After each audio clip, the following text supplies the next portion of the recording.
Welcome back. Today I'm going to do something on this channel I haven't done yet, and that's a reaction video. And that's because I clicked on a thumbnail and had to watch 20 seconds of crap, and I had to have an opinion on it. So here it is. Scotty Kilmer's got a lot of clickbaity videos out there, and I'm not one to look away from a train wreck. And I don't usually watch Scotty Kilmer videos, but when I do, I like to be firmly situated between a nursing home and a burning school bus for the entirety of the video. So let's get ready for Scotty Kilmer. Rev up your engine! I'm a real mechanic! Today I'm going to talk about General Motors. What went wrong? And I'm going to use this 2002 Tahoe as a prime example of what they should be doing today that they no longer do. Now, drives good, Think turning clean shape. okay on. What does it have? 150,000 miles. Now, as far as I'm concerned, this baby's barely broken in. I got a I was customer one just that's about got to over start having a problem, 350,000 Scotty. miles. Original owner, original transmission, original engine, original rear end differential. This is I got a solid, one-owner Tahoe. Of course it's not going to have any problems It's the yet. rear wheel drive. It's not the all-wheel drive. Most people don't need all-wheel drive. Now, back in 2002, they weren't giving these things away.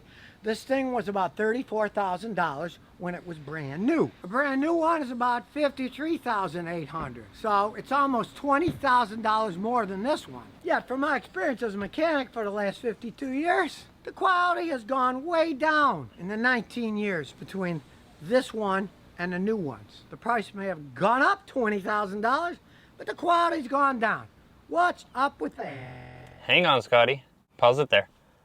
What is up with that? What is up with $20,000 increase in 20 years? Well, here's a chart. It's called inflation. Inflation has gone up from $34,000 to approximately $50,000 in 19 years.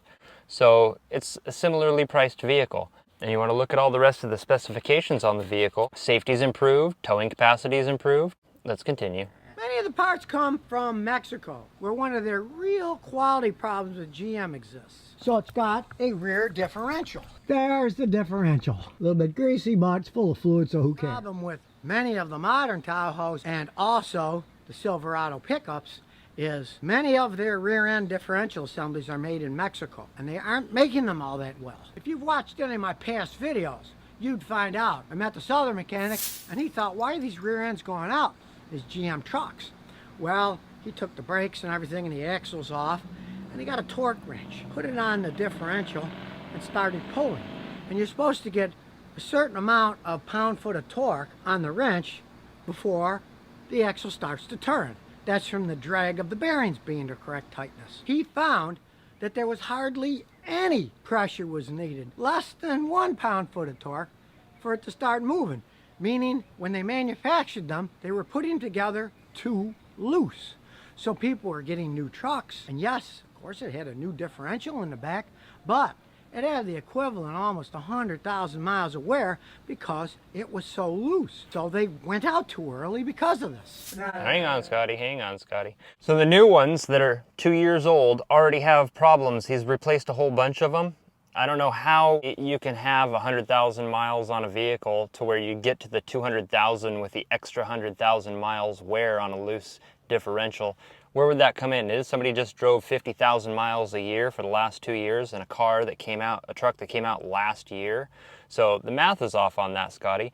And in my 16 years of being a mechanic, I've replaced 50 to 100 differentials on the back of Tahoes and Suburbans from the 2000, 2005 era because the differentials were ground up and spit back out. A lot of it's from aftermarket tire sizes, larger tires, and I've done a lot with stock tires on them too. They just all fail. A huge percentage of them that fail, and I don't think that it's fair to condemn the new vehicles for having bad differentials yet because they've only been out about a year, if a year. And the price point that he's going to get to, the $53,000 800 price point, is for a 2021 Tahoe. I didn't find a listing for a 2020 Tahoe that was in that price range. So there's a discrepancy there. And when we get into the towing capacity of these things, the towing capacity here on the 2002 Tahoe compared to the 2021 Tahoe, then the 2020 has a lower towing capacity than the 2002. So I think he's being a little bit selective in what information he's presenting to everybody out here, and I don't think that's fair at all. So go ahead and continue, Scotty. This one, rear end, and this one's made in the United States. It doesn't have those problems. This still has the original rear end. It still works perfectly fine. They're trying to cut corners, making things in Mexico. It saves them money. Hold on again. They're making these differentials in Mexico and they're saving money, but all of the parts that we put on all of the Ford vehicles and all the Chevy vehicles and everything else are also imported from Mexico. Like probably 80% of the parts that you put on your car are assembled or made in Mexico. Why is he picking Chevy out of the lineup for all of these things? I don't know. I haven't watched any of his other videos. I'm very leery to do so. There's something about this guy that has always bothered me, and it's taken everything I have to make it this far in the video, people. I'll continue, but oh. But notice, they're not passing the savings on to you. The new one is almost $20,000 more than this one. Let's look at the evolution of the entire vehicle Let's look at the evolution of the entire engines vehicle itself, sometimes, Scotty. but really, the mainstay's a V8. And this one has the larger one, the 5.3 V8. And the new 2020 and the 2021 have the 5.3. They also have different gear ratios in the two-wheel drive, so that your towing capacity is different. There's different trim packages. Back in 2002, they had a couple of trim packages, and now they have about 6 different trim packages. They have a couple of different transmission options, too. There's more options. There's more safety features. There's lane departure notification, lane keep assist. There's more airbags. There is a better crash rating, better towing capacity, rear view cameras. All of those things added to the vehicle add value to the vehicle. They add safety to the vehicle. They have navigation in them nowadays. Just so many points that he made about this vehicle. I pulled the Carfax up. Here's the Carfax for this specific vehicle that he's talking about. This vehicle was well maintained. It seems like it's a one-owner vehicle, and it has just hit 150,000 miles. And the differential does look like it's leaking. And at some point, that differential is going to, without proper maintenance, what this owner obviously does proper maintenance according to this Carfax report, the differential will dry up and it'll start grinding out, or the bearings will get loose. This one hasn't happened to have that. It didn't happen in this one yet, so, that we know of. I don't trust him, so I can't say for sure that it did or didn't happen yet. According to the Carfax, this vehicle has good maintenance and it doesn't have any serious issues. Now, Scotty, if you're trying to sell everybody this specific 2002 Chevy Tahoe, it's a good buy. That one is. But I've seen numerous Tahoes that my customers have that have a lot of different problems. One of the main problems with the Tahoes and the 5.3 and the 4.3 Vortec engines, 4.3 Vortec engine that I did today. I did a spider assembly on the fuel injectors inside the intake manifold on a 4.3 Astrovan today. The injectors were a pain in the ass to get to. They failed all the time. They were designed poorly. The 5.3 engines and the 4.3, the distributor cap. Here's a picture of the distributor cap. Why would you design this thing this way? Look at the Chevy 350 small block. The rotor points to the spark plug that it's going to, and it goes out to that wire to that spark plug. On the 4.3 and the 5.3, look at this distributor cap. Why would you have it route this way? Why would you do that? And there's more points of failure there. Engineering that part of the engine, I don't understand why you would assume that anything else on this engine would be designed properly. Even the intake manifold, the way that the fuel rail's set up inside there with the injectors, just a horrible design. It was a pain to diagnose a misfire issue on this and pinpoint it as an injector with absolute certainty because of these things. And unless you have a lot of experience working on this thing, you wouldn't even know it's there. Oh, continue, Scotty. These are heavy vehicles with the big V8. This one gets 13 miles a gallon in town and 17 on the highway. Yes, they're gas hogs, the big giant vehicles. But let's go to 2020. Okay, what's that? 18 years later? How they get fantastic gas mileage later? Well, not really. I got a customer of the 2020 Tahoe, and he gets 15 miles a gallon in town and 20 on the highway. That's better gas Not a mileage. big difference when you consider 18 years later. It's all the same advances in engine, Scotty. technology, It's the not same that much engine. It should difference. get... Yet the price of the vehicle is $20,000 more. It really doesn't make that much sense. Yes, it does. It makes a lot of sense, Scotty. It's the same block, the same engine. The reliability is improved because it's got external injectors on it. Coil on plug. That gets rid of your firing problem. $20,000 more makes perfect sense with all of the towing options, the safety options, the airbags, the navigation, all of the time and development that it went into the new body, the trim packages, the seating. Just look at the seating there. On the 2002 Tahoe, you had a third row seat that you could physically take out that weighed 150 pounds. You needed 2 people to take that thing out of the vehicle. On the 2020 and 21 Tahoes, it has fold down seats. You push a button, the seat folds down. You have your cargo room. You push a button, the seat folds back up. The tailgate on the back is electronic. It lifts itself up and down. You can push the fob button and it opens up the lift gate for you automatically. These are conveniences. But those aren't taken into consideration in the price. Just inflation is. If you just take into consideration inflation, it's the same priced vehicle with a lot more options. So I don't know why, Scott, I don't know why you're trying to dog on the new Tahoes. Please continue. It's a very basic 4-speed automatic transmission. Let's start it up and take it for a spin. I don't know, Scotty. It sounds like you've been drinking. I don't know if it's a good idea. You should be driving. Freezing cold. Decent Scotty's speeding in a residential zone. Transmission still shifts smooth as silk, even with all this mileage. And you feel bumps here and there. It's not a car, it's a truck. But it's a well-built truck. You feel safe and solid. Go over these big bumps. I feel safe and solid in a 2020 Tahoe. But you don't lose any stability. It's a perfectly stable vehicle for driving it. Yeah, all of the shocks and suspension have probably been replaced on that twice already. They were really well built back in 2002. And that AC, man, it's still nice and cold with all those original parts on it. It's got a nice interior. They've modernized it by putting their own Sirius XM on it instead of the old-fashioned one. But it's got rear AC controls, tons of room. When you compare this old one to the new one, yeah, this old one has a bigger engine and it has 285 horsepower. While the new plain Jane one, 355 horsepower. Okay, hold on.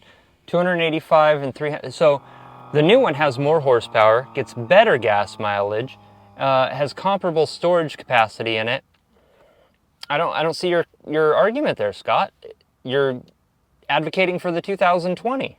So the new one indeed has more power, but these things aren't race vehicles. That's not what they're about. And yeah, the new one goes 0 to 60 in 6.5 seconds. No speed burner. This thing does it in 8.7 seconds. Definitely slower. But like I say, these aren't race vehicles. So in the newer one, they have more power and speed, but as you gain power and speed, you lose gas mileage. So the gas mileage is only a couple, 3 miles a gallon better in a newer one than this one that was made 18 years ago. You'd think you get a lot better gas mileage, but no. They went for speed, not gas mileage.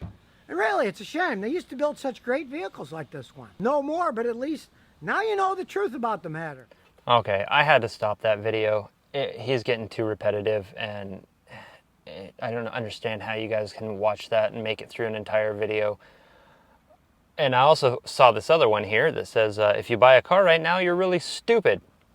Well, it's quite pretentious. I don't know what makes you more important than anybody else in this world, but go ahead and dog on your viewers and tell them they're stupid for making personal life decisions. Here we go. I want to see a part of this. Rev up your engine! It's not even a real mechanic! I really don't. Now here's a reason you might not want to buy a brand new car that they're making today. Why, Scotty, why? Is threatening the auto industry recovery because people are coming in sick, or they're saying that they interacted with someone who had the virus and now they're quarantined for 14 days. They're not showing up for work. Of course, they're getting paid because you can't not pay people because of this. And should be able to. So what's happening? Ford, some of their plants, has hired over 1,000 temporary workers to take place. Okay. So is Fiat Chrysler here in the United States. Both companies have quality issues to begin with. especially Fiat Chrysler. Now you've got temporary workers building the car. Do you really want to go out and spend all that money on a brand new car that was just made, and it was made by temporary workers? Hold on. Temporary workers. I'm going to break down some parts in the automotive industry or any job that you ever had in your life, especially ones that are union-based. And I'm not dogging on the union. I'm just trying to explain it to normal people of how things happen sometimes. A lot of the times when you get complacent in your job and the repetitious cycle of doing the same thing every day gets past you because you believe that you have the ability to do something so well that you can't make a mistake on something, so you're going to go ahead and keep pumping out the same thing day after day without being fact-checked on something. I'm not saying I'm doing a great job here, and I'm not saying that anything that I'm telling you is accurate at all. There's the internet. You can look it all up for yourself, and you should. And if I'm saying something wrong, please correct me. We can learn together.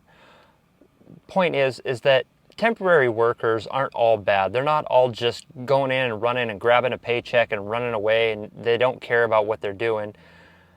They actually might have the capacity to pay attention to what's going on. They might want to take that guy's job so that if they learn a new skill, they can be a viable part of that company and they could have a position there, that they care about what they're doing, that they don't just come in with their coffee, talk to their friends, get 3 hours worth of work done, knock out a couple of parts that they didn't care about because they've had this job for 40 years, and hope that it passes production.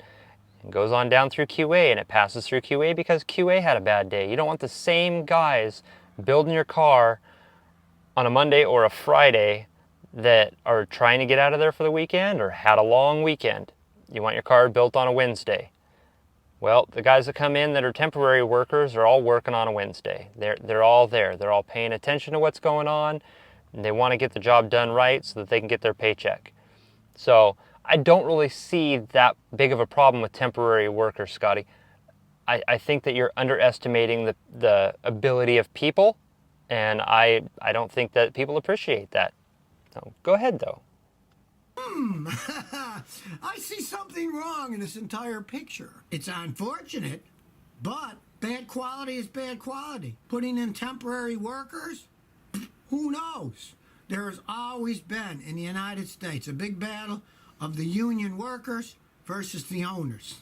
Basically, they hate each other. They've had riots over the years over that, and I've seen picket lines when I was a kid. They're not the happiest people in the world. So you get people, I'm sure some of them are thinking, hey, I can get paid not working now. So they'll sit on the sidelines. And then these temporary workers, wherever they happen to come from, are they going to have great quality? Are they vested in the company? They see, oh, I'm a temporary worker. And when that's over, they'll come back and I'll get fired. What kind of a job are they going to do? Me? I'd stay away from buying a Fiat Chrysler or a Ford or any car that's made with temporary workers and not permanent ones. Who knows what kind of quality is going to come out of this? Who knows what kind of quality is going to come out of this stuff? You're saying exactly that. Temporary workers are not going to care enough about their jobs that they just want a paycheck. Again, I'm going to say, those people probably want to stay in a position. They didn't have a job or they're moving jobs. 85% of people don't like their jobs. And that includes about 30% of the employment in the United States is self-employed. People are self-employed, 30% of them, but 85% of Americans don't like their job. That must include some of the self-employed people. They don't like working for themselves. Do they not like their boss? Do they not like the job that they're doing? Probably the job that they're doing, because when you create something, you do it to have freedom of time and creative control of something, and it turns into supply and demand, and there's always more demand for something when you get notarized, and you don't have the time anymore to do the things that you wanted to do, which is the reason you started your own business, so that you would have your own time. These people have that same initiative. They want to do something new. So they might be coming from hospitality industry, they might be coming from construction, and they might be working in the automotive industry. I think that's great, because that's a repurposing of a reallocation of job positionment. A lot of people are going to go and get new jobs, And I think that 85 percentile shall go down because a lot, unfortunately, it'll balance out. But a lot of people are going to get jobs that they like, and a lot of other people are going to get jobs that they don't like. But there was the majority of people who didn't like their jobs. I think that more so people are going to find jobs that they actually like. So saying the temporary workers in automotive industry is a bad thing, I don't think that's true. I think that those people will be vested in their positions, and I think that some of the people that get displaced from these factories, it's unfortunate, but I think that that'll open up the opportunities for them to find a position in a company that they actually enjoy working for. And if not, at least it's new. They learn a new skill. You don't become so complacent in one position, and you expand yourself as a human being and your skills and your abilities. And that's what's important in the long run, I think. Obviously, they wouldn't have much training. Well, we meet all these guys quick. Get some more guys to come in. Might be a wise idea to listen to Scotty and don't buy a car that was just made. Especially if it was made by temporary workers, of course. They're never going to tell you which ones have which workers and which models they're working on. They're also not going to tell you which ones were made on a Monday or a Friday. My advice would be, hey, I'd stay away from buying a new car. Who knows if they're going to have quality problems with temporary workers building the cars, you know? Well, here's a recall to watch out for if you got a 16. Okay, now he's just going to start talking about viewer mail and questions and things like that. I can't do that. I can't watch through that, but I don't know what to think. I really don't. I have some opinions on this stuff. You guys don't care about my opinions. You do care about my opinions. I don't know. Call me out on it. I could be more direct in what my opinion actually is on things like this. I'm being vague, but at the same time, I'm trying to point out that Scotty is just ripping off your intelligence right there. Just because he repeats things 3 times in there and yells at some weird monotone volume doesn't mean that he's right about anything. Mob mentality is a bad place to get stuck. And if you're going to go in the mob mentality of the fact that this guy has 3.47 million people are listening to Scotty, you know, mob mentality on that's going to be that somebody's going to think he's right about something, obviously, because he's got 3.7 million viewers. Just don't get sucked into his mentality about it. You know, there's other channels on YouTube. There's Chris Fix and there's Eric the Car Guy. I don't watch a lot of other self-help channels. I know they exist. I don't watch them. And I don't have anything good to say or bad to say about them one way or the other. It's just, this guy seems to rub me the wrong way, and I just can't get over it. I had to say something about it. So take that for what it is. I don't know. Yeah. I don't know. Yeah. Thanks for listening to me rant and rave and...